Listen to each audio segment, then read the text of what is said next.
Bonjour à tous, aujourd'hui on va faire un petit récit, le procès qui va rendre Shelomo HaMelech, le roi Salomon, célèbre dans tout le royaume et même par-delà les frontières.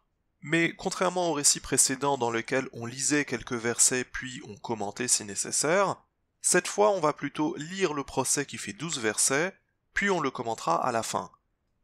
Et on répondra notamment à la question qui frustre beaucoup les lecteurs: est-ce que la première femme ayant pris la parole était la femme coupable ou innocente? Mais avant ça, petit rappel du contexte.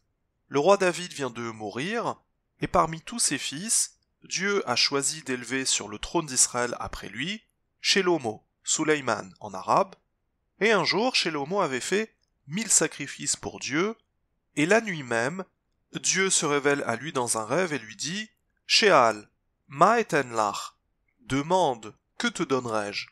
Et Shelomo va répondre: Leb shomera, lishpot et amecha, un cœur ou un esprit intelligent pour juger ton peuple, les habin ben tob lera, pour discerner entre le bien du mal. Et Dieu aime cette demande et le lui accorde. De plus, puisqu'il ne lui avait pas demandé, il ajoute richesse et gloire. Et après cette révélation, le texte présente un procès qui oppose deux fornicatrices ou prostituées, qui est jugé par le roi lui-même, ce qui est tout à fait normal. Juger fait partie des fonctions des deux oins en Israël, le grand prêtre et le roi. D'ailleurs, afin qu'ils connaissent les lois de la Torah, Dieu commande que chaque roi s'écrive une copie de la Torah.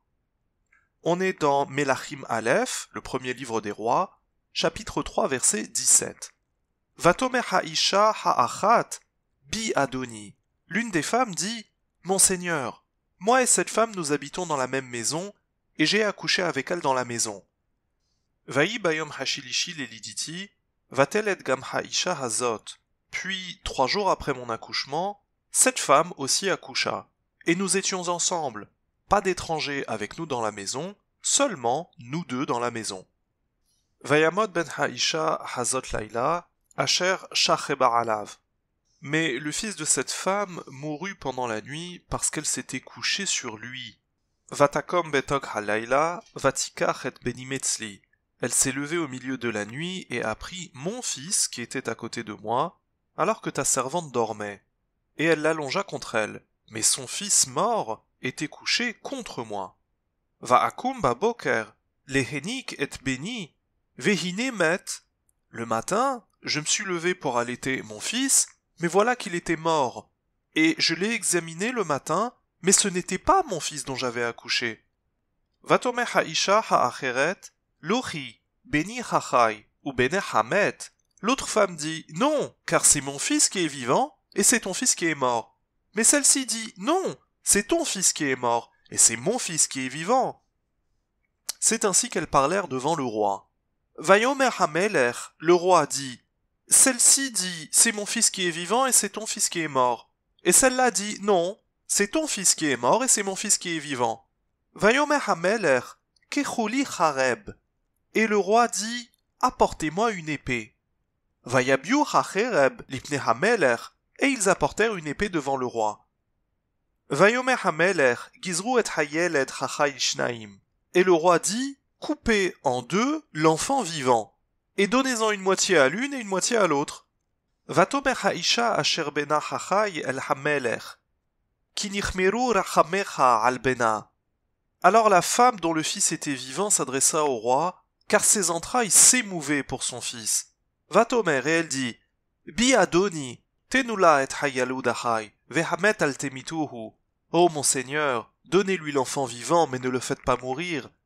Vezot omeret, gamli gamlach, lo yehye, gezoru. Mais l'autre dit: Ni pour moi, ni pour toi, il ne vivra. Coupez.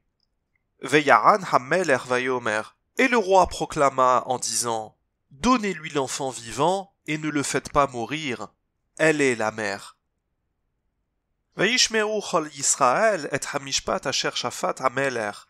Et tout Israël apprit le jugement que le roi avait prononcé. Vayiru mi pene hamelech, et ils craignirent le visage du roi. Kiraou ki chochmat Elohim bekirbo la'asot mishpat. car ils distinguèrent qu'une sagesse de Dieu était en lui pour accomplir la justice. Alors, petit commentaire tout de même sur ce dernier verset, le terme posant problème étant celui de Chochmat et Elohim, une sagesse de Dieu, et non pas comme certains le comprennent et le traduisent, une sagesse divine. Ce n'est pas du tout la même chose. Surtout que c'est une portion de sagesse qu'il obtient spécifiquement dans le domaine du jugement et non pas dans d'autres domaines. Donc attention ici à ne pas exagérer la grandeur du roi Salomon, comme c'est trop souvent fait dans le judaïsme notamment. Shelomo n'était pas le plus sage de tous les hommes, ce n'est pas ce que le texte dit ici. Voilà donc pour le récit, et soyons très directs, si vous faites partie des gens qui ont été impressionnés par le bluff de couper l'enfant en deux, eh bien sachez qu'en réalité, ce n'est pas dans cette manœuvre que se situe la sagesse du roi Salomon. Ça, ce n'est en réalité qu'un révélateur en jouant sur la spontanéité des deux femmes pour être sûr à 100% de ce que le roi avait déjà compris. Alors, vous remarquez que les deux femmes n'ont pas de nom, donc la question reste entière. La toute première femme qui avait pris la parole pour exposer la situation au roi, cette femme-là, est-ce que c'était la vraie mère ou est-ce que c'était plutôt la voleuse entre guillemets? Alors si vous n'êtes pas très à l'aise avec les textes, vous vous direz très probablement qu'il n'y a pas moyen de savoir, après tout il n'y a pas de témoin, c'est la parole de l'une contre la parole de l'autre. Eh bien, détrompez-vous, puisqu'il y a deux indices pour savoir qui dit la vérité et qui ment. On va commencer par le deuxième indice dans l'ordre chronologique du récit. Il apparaît au verset 21 lorsqu'elle dit « Je me suis levé le matin, mais il était mort ». Alors ça peut paraître anodin, puisqu'on a l'impression qu'elle ne fait que décrire ce qui s'est passé, sauf que le roi Salomon, lui, il n'entend pas son discours de cette oreille. En fait, à ce moment de l'histoire, le roi savait déjà qui était la vraie mère, et pour preuve, regardez ce qu'il dit au verset 23 quand il résume la situation. L'une déclare « Mon fils est vivant et ton fils est mort », et l'autre déclare « C'est ton fils qui est mort et c'est mon fils qui est vivant ». Ces deux déclarations ne sont pas équivalentes, et ça le roi, grâce à sa sagesse, l'a bien remarqué. Il remarque que pour l'une, il y a une prévalence pour le fils vivant, tandis que pour l'autre, le fils mort. Et c'est ici la sagesse du roi, c'est que seulement avec les mots choisis par les deux femmes, il avait déjà compris qui était la vraie mère. Maintenant, le deuxième indice, qui est donc le premier dans l'ordre chronologique, il apparaît au verset 19. La première femme qui présente la situation au roi donne le détail suivant. Le bébé est mort durant la nuit parce qu'elle s'est couchée dessus. Alors là, vous pouvez être sûr que lorsque le roi a entendu ça, ça l'a évidemment interpellé. Comment donc la femme peut-elle être au courant d'un détail pareil? Si vraiment elle dormait comme elle le prétend, comment peut-elle savoir de quoi le bébé de l'autre femme est mort? Ce n'est pas possible, à moins que le bébé mort ne soit en fait le sien. Donc, plus aucun doute, la toute première femme qui avait pris la parole, c'est en fait elle, la menteuse. Elle ne fait que parler de mort, car elle est traumatisée de la mort de son bébé, et elle a elle-même révélé comment son bébé était malheureusement mort durant la nuit. Et finalement, quand on comprend ça, on réalise que le spectaculaire coup de bluff avec l'épée ne servait pas le roi Salomon, mais ça servait plutôt à ce que l'assemblée témoin du jugement soit impressionnée et qu'elle diffuse ce récit dans le reste du peuple.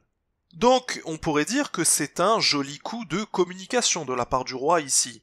Mais ce n'était pas ce qui lui avait permis de distinguer qui était la vraie mère de la fausse.